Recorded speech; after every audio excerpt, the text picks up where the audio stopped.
Everyone wants an easy life, but nobody wins anything by staying comfortable. You cannot grow in a world that gives you softness and still expect to become strong.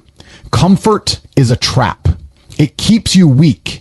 It convinces you that just surviving is good enough, but good enough is never enough. For people who are built to win, the ones who truly rise, understand that discomfort is the training ground for greatness. You push through the pain, you endure the struggle, you embrace the challenge because that is where power is forged. If your life feels too easy, it's because you are not aiming high enough. Pressure creates diamonds, and if you are not under pressure, you are not becoming anything valuable. Most people fear discomfort, so they hide, they shrink, they run.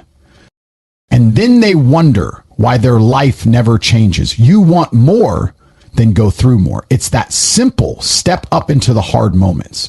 Or accept being average and invisible. Talk is cheap. Everyone says they want more. They want success. They want power. They want money. They want freedom. But few will actually move their feet to earn it.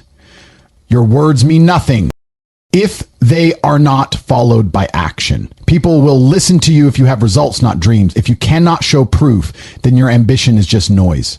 You don't become great by talking about it. You become great by waking up earlier, pushing harder, working longer, outthinking and outmoving everyone around you. The scoreboard doesn't care about your feelings. It only shows results. Every minute you spend dreaming without doing is a minute wasted. Every second you spend complaining is a second you could have been building. The world respects those who move, those who act, those who execute, not those who wait for perfect timing or for things to feel right, because they never will feel right. You have to go get it before it's comfortable. Because when it's comfortable, it's already too late. Everyone gets motivated for a few days, but then they quit because motivation is a lie, is a spark, not a fire. You cannot live your life waiting to feel like doing the work. Discipline is what carries you. When motivation dies, and it always dies, you wake up tired, you go anyway. You feel sore, you go anyway. You feel behind, you go harder. Discipline is doing it when nobody is watching. Discipline is winning in silence long before anyone ever claps for you. People who rely on motivation fail because their drive is based on feelings, not commitment. And the ones who rise are not those who feel good all the time, but those who do what they said they would do, even when it's hard, even when it's boring, even when it hurts. The ones who build real power are machines, not mood chasers. If you want to become unstoppable, then become disciplined, because discipline turns average into elite. There are two types of people in this world, those who make things happen and those who make excuses. The second you blame anyone or anything for your lack of progress, you give up your power. People blame their childhood, their job, their city, their friends, the weather, anything but themselves. And that mindset keeps them stuck. Because if it's always someone else's fault, you never take control. If you are not winning, it's your fault. And that is not a bad thing. That is the best news possible, because it means you have the power to change it. But most people don't want that responsibility. They want to stay victims.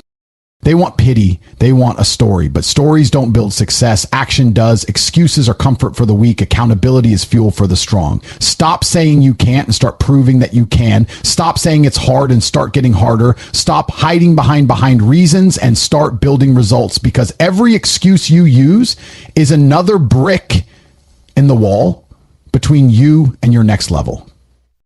This world is moving fast and nobody waits for you. You either rise or you vanish. You lead or you follow. You dominate or you fade. The people who win are not necessarily the smartest or the most talented. They are the ones who refused to quit. They are the ones who kept pushing when it got hard. They are the ones who demanded more from themselves every single day. You don't get remembered for what you almost did.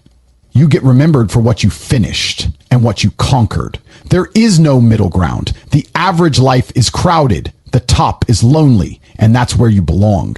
If you are not building a name, if you are not creating impact, if you are not chasing legacy, then what are you doing?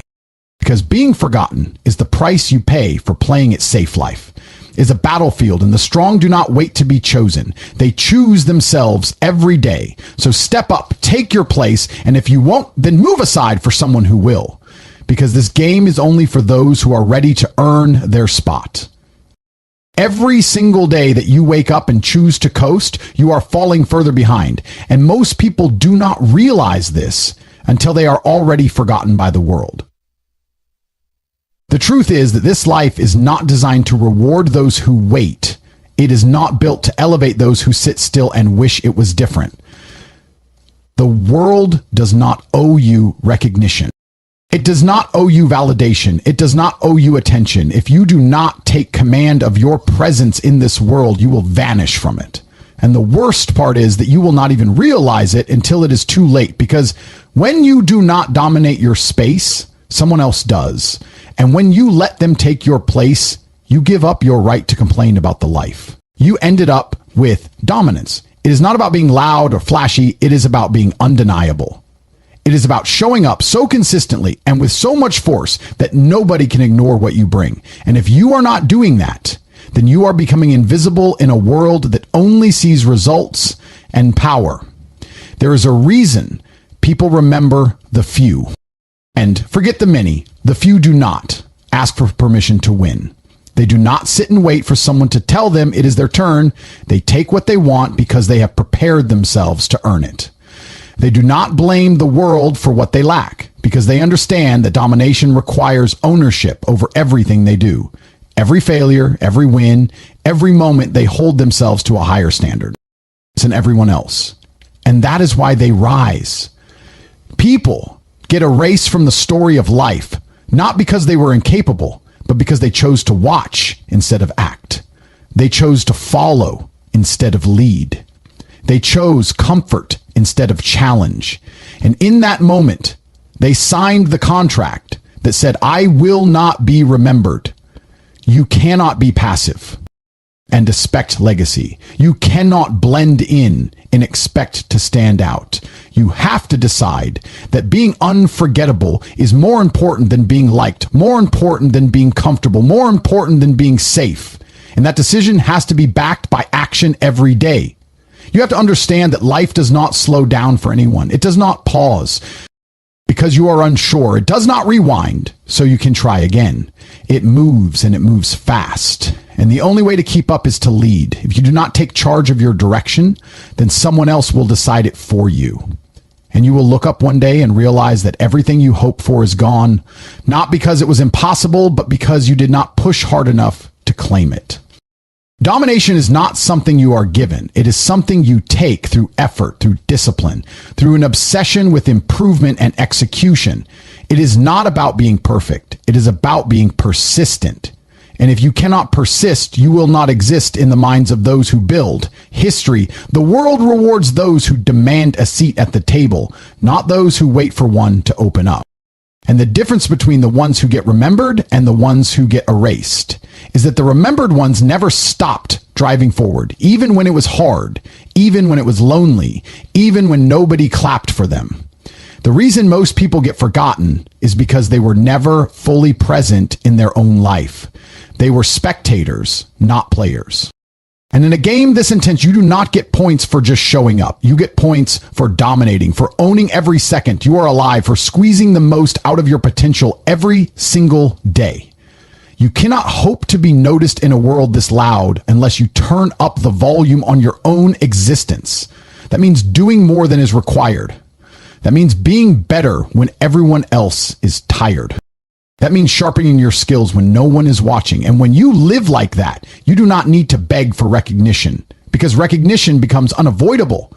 People cannot ignore those who operate with relentless precision. People cannot look away from those who build results that speak louder than any words ever could. But the ones who do just enough, the ones who take breaks before they earn them, the ones who settle are the ones who get swept aside and left behind by those who never accepted average.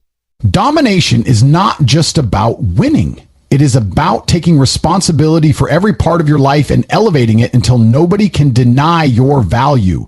It means becoming so skilled, so focused, and so consistent that you rise above the noise and become the signal. You have to become the standard, not the exception. You have to be the one who others look to when they wonder what greatness looks like. And that starts with refusing to tolerate anything in your life that pulls you away from your vision. You cannot dominate when you are distracted. You cannot dominate when you are divided. You have to lock in on your mission and execute with purpose every single moment. And if you think that is too much, then you have already made your choice. Because the ones who dominate do not see effort as a burden. They see it as the price, and they are willing to pay it again and again. While everyone else is waiting for motivation, they are building momentum while others are resting. They are rising, and that is why they win. The people who dominate are not superhuman. They just refuse to be average. They wake up with fire in their chest, and they move like time is running out because it is. They treat each day like a fight, and they refuse to walk away without a win. You cannot get to that level if you are still worried about comfort, if you are still trying to be accepted by people who do not even respect themselves. You have to decide that you are done playing small. You have to decide that you will not go unnoticed, that your name will not be forgotten, that your impact will be undeniable. And once you decide that, you move differently, you think differently, you train differently, you build differently, and the world starts to feel your presence in everything. You do. The people who dominate are the ones who make others uncomfortable just by existing because their standard is too high to be ignored. Their presence is too strong to be overlooked, and their results are too real to be questioned. Understand this very clearly. If you are not building, you are decaying. If you are not leading, you are following. If you are not dominating, you are being forgotten. And that is the harsh reality of this world. You do not get remembered for potential. You get remembered for performance. You do not get remembered for dreaming. You get remembered for doing. And every single day, you have the chance to choose which one you will be. Will you be the one who steps up and forces the world to acknowledge you? Or will you be the one who fades into the background and disappears with the rest of the people who almost did something but never went all the way? The decision is yours, but know this, no one else is coming to save you, no one else is going to carry you to the top, and no one else is going to remember you if you do not make yourself unforgettable through the strength of your actions, the clarity of your vision, and the discipline of your grind. There is a truth that most people avoid because it forces them to look in the mirror and accept responsibility for their lack of progress. And that truth is that excuses are the most destructive form of weakness. They are a comfort blanket for those who would rather explain failure than overcome it. Every time you make an excuse, you are giving yourself permission to lose. You are choosing softness over strength. You are declaring that something outside of you has more control over your future than you do. And once you start believing that story, you start living it. People do not fall because they are incapable. They fall because they choose the easy road. And the easy road is always paved with excuses. I did not have time. I was tired. I did not know how. Someone else got lucky. These phrases destroy more potential than failure ever could because failure at least teaches you something. Excuses just waste your life. And the longer you hide behind them, the weaker you become until you are no longer in control of your direction and you have given it away to everything you blame. Excuses come dressed as logic, and they sound smart because they give you a reason to stop trying. They let you protect your ego while avoiding discomfort. But strength does not grow in comfort. Strength grows when you call yourself out, when you admit that you did not do enough, when you choose to stand back up and go again, even when nobody else is watching. Making an excuse is the fastest way to throw your power in the trash. It is the shortcut to staying exactly where you are, and yet most people cling to excuses because it feels easier than changing themselves. They tell themselves stories that justify laziness and expect life to reward them for it. And when the reward never comes, they do not question the excuse, they question the world. This is why they stay stuck. This is why they stay small. The ones who rise, the ones who win, the ones who lead, they all have one thing in common. They take ownership even when it hurts, even when it is not their fault. They take the hit because they know that blaming something else only guarantees it will happen again. When you live without excuses, you start seeing results. Not because everything becomes easy, but because you stop giving yourself reasons to quit. You stop allowing doubt and fear and delay to run your life, and that shift changes everything. Suddenly, you are not looking for a way out, you are looking for a way forward. Suddenly, you are not hoping someone will give you permission, you are giving it to yourself. And that change in mindset is what separates winners from watchers when something goes wrong. Do you look around or do you look inward when something does not work? Do you point fingers or do you take the lesson and get back to work? If your instinct is to blame, you will always find something to blame. But if your instinct is to build, you will always find a way to build the reason.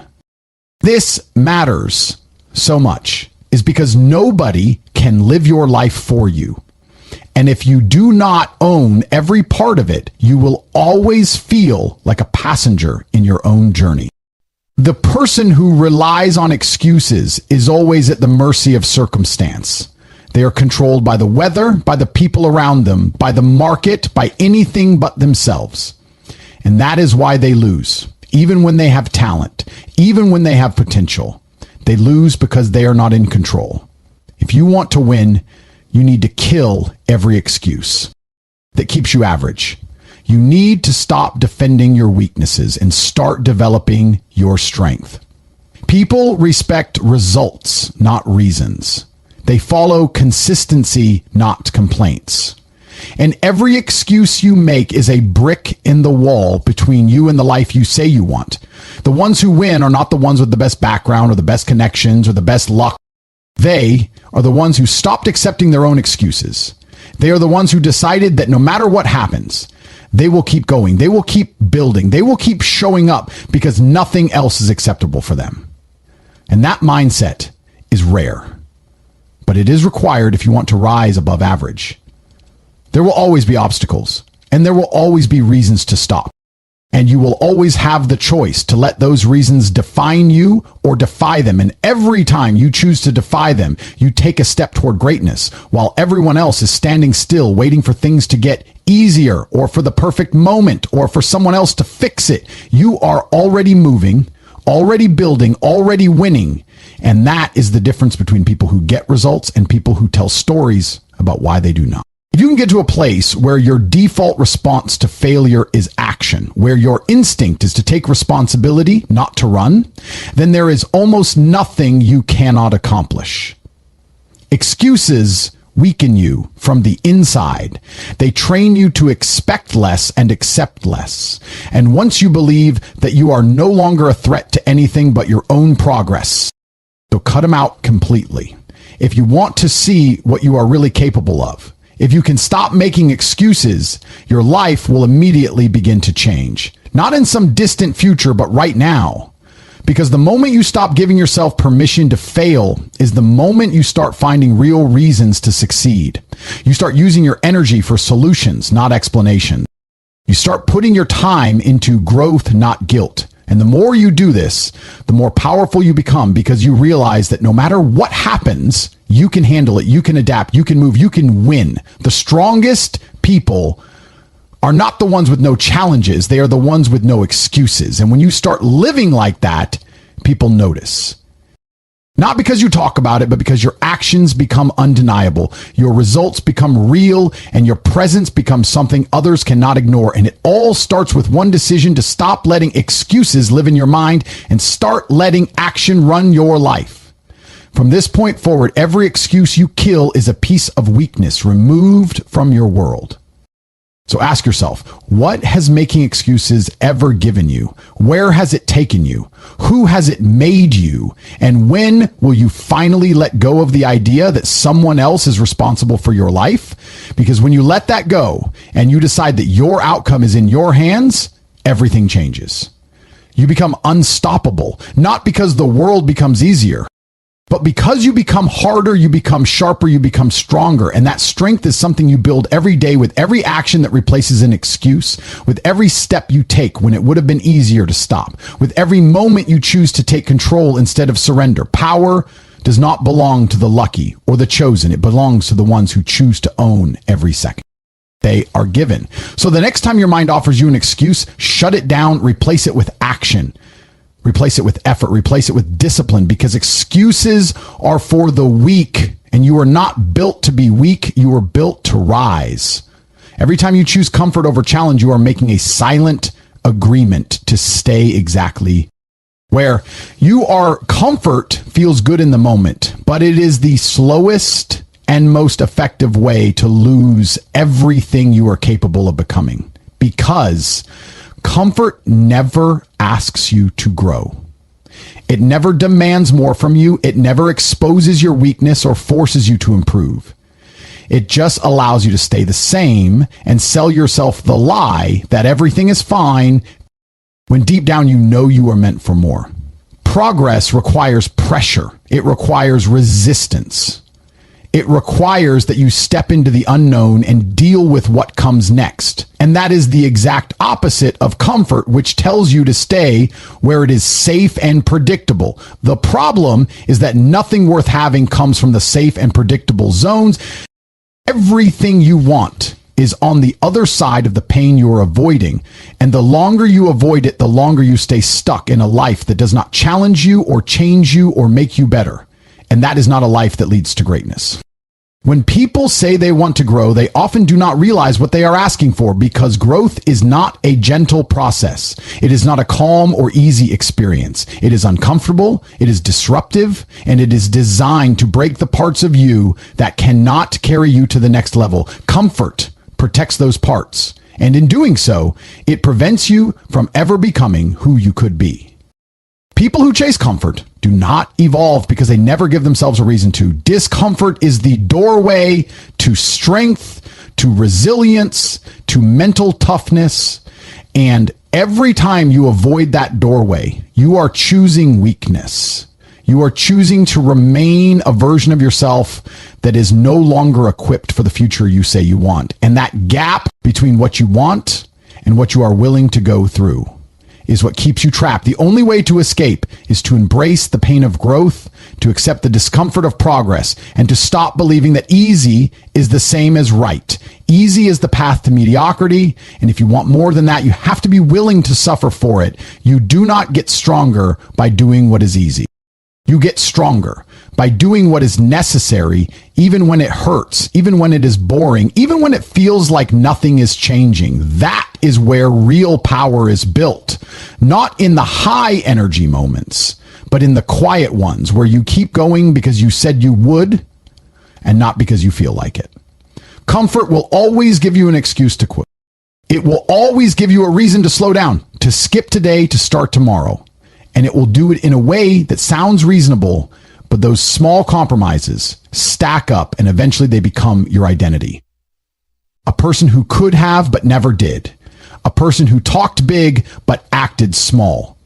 And that is the danger of comfort. It makes failure feel acceptable. Project. And progress feel optional. It makes you forget that success has a price, and that price is discomfort. If you are not willing to pay it, then you are not ready to rise. The reason comfort is so appealing is because it gives you control over your environment. It gives you predictability and routine and the illusion that things are under control. But what it takes away is fire. It takes away the drive that comes from being uncomfortable with where you are, because when you are too comfortable, you lose urgency. And without urgency, you do not move, you do not stretch, you do not risk, and you do not reach. And over time, that comfort turns into a trap. You do not even realize you are in. You start defending your comfort instead of building your future. You start avoiding pain instead of learning from it. And every step you do not take is a step backward, because time is not waiting for you. The world is moving. And if you are not evolving with it, you are being left behind, not by someone else, but by your own choices. Comfort is the quiet killer of ambition, and it does not need to attack you. It just needs to keep you still. The ones who make it to the top are not the ones who had the most comfort. They are the ones who got used to discomfort, who trained themselves to embrace it, who saw it not as punishment, but as proof that they were doing something meaningful. They understand that pain is feedback, that struggle is the sharpening tool, and that if you are never under pressure, you are never improving, because pressure reveals what you are made of. It shows you the cracks and gives you the chance to fix them, but comfort hides them and pretends they are not there. And then one day they break when you need them most. And that is the cost of avoiding the hard path. It feels easier now, but it makes everything harder later. And by the time you realize that, it is usually too late. So you have to choose now. Do you want the temporary peace of comfort or the long-term pride of growth? Because you cannot have both, not at the same time. Every time you feel the urge to stop, every time you feel the pull to rest, when you know you have more to give, that is the battle between comfort and progress. And if you lose that battle too often, you become someone who used to try, who used to believe, who used to care, and your potential fades into the background while you sit still and wonder why nothing changes. The answer is simple. You chose not to change. You chose not to push, not to bleed, not to crawl when it was hard. And that choice became your life. You must understand that every great thing you want is waiting for you behind the walls of effort you have been avoiding. And the longer you stay away, the higher those walls grow until they feel impossible to climb. And by then, it is not just your goals. You are losing. It is your identity. It is your belief in who you could be. And without that belief, there's nothing left but regret. And regret is a heavier weight than any discomfort you will ever face. The next time comfort whispers to you that you have done enough, that you can slow down, that you can wait until next time. Remember this, comfort is the enemy. It is not your reward. It is not your friend. It is not your goal.